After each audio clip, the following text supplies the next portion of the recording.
Hi, I'm Ariel Smith, and I will be presenting my case study on American Financial Corporation. First, we will look at the background of the case.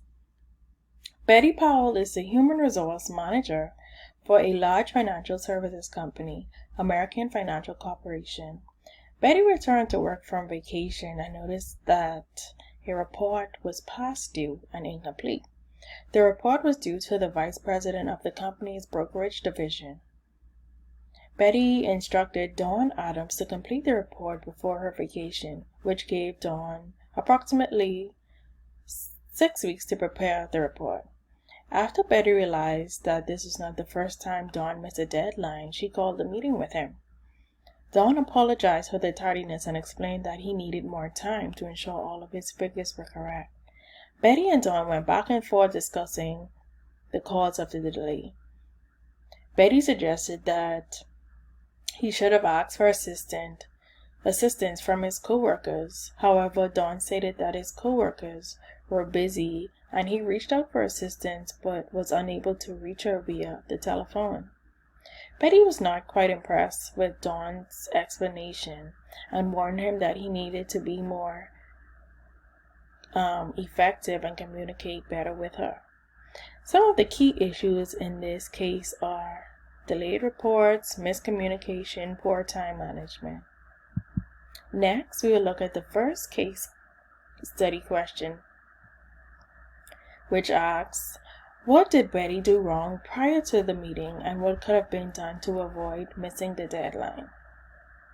The thing that Betty did wrong prior to the meeting was that she overlooked the fact that Dawn had missed several deadlines prior to, and she gave him the most vital task to do. She should have cleared the fact to Dawn that the report was of utmost importance and warned him not to waste time rechecking everything over and over and over again. Also, Betty should have done her research to find out why the report was delayed rather than blaming Dawn for everything he said in the meeting. She should have asked Dawn whether he understood the task or explained the importance of the meeting deadline. Betty could have been more proactive as she knew the importance of the report and the track record of Dawn. She could have also been more proactive by being in constant contact with Dawn during the 6-week period that he was given to complete the report. Betty should have called Dawn during her vacation to check with him on the status of the report.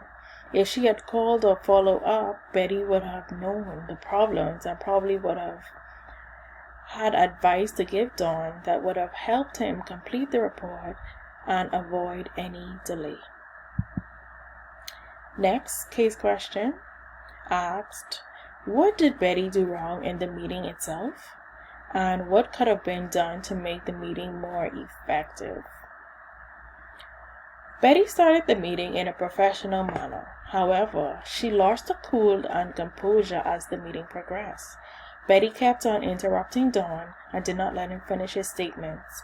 She started belittling him, and her behavior towards Dawn was very unfavorable. Further, Betty embarrassed Dawn.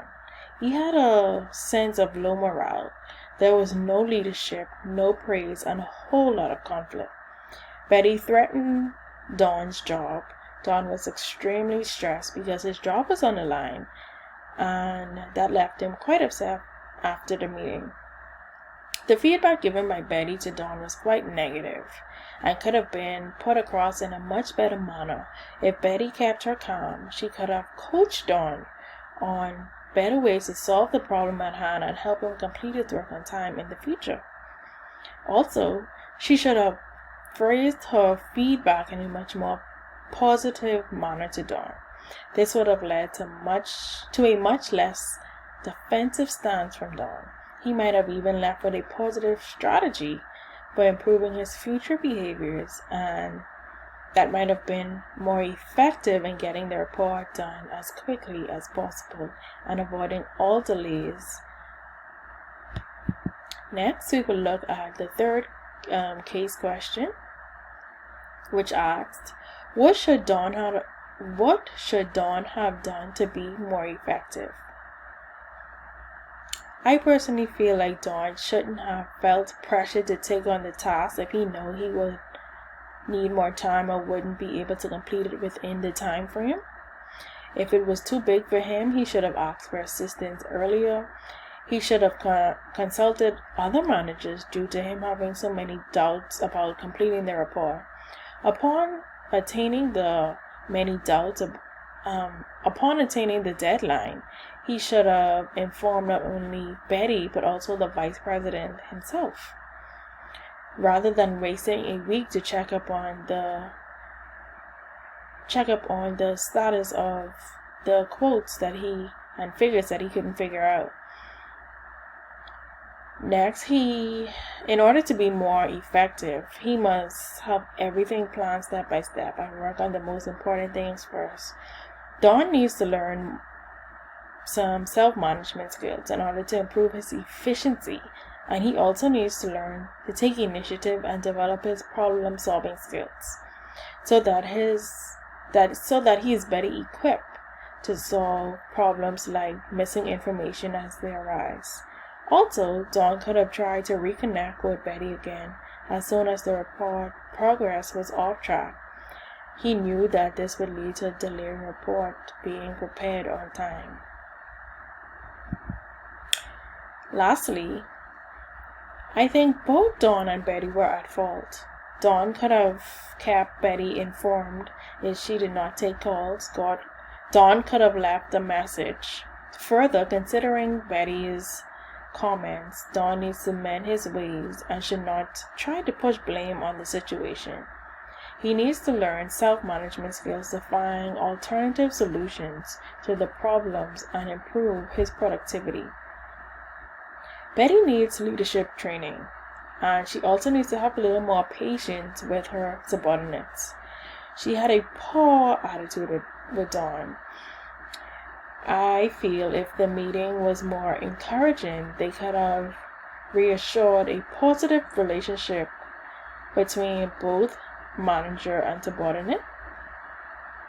They both could have worked on an explanation for the VP rather than playing the blame game, just to keep everyone out of bad blood with one another. And also, Betty could have stimulated the staff to help Dawn complete the report on time. Thank you for watching.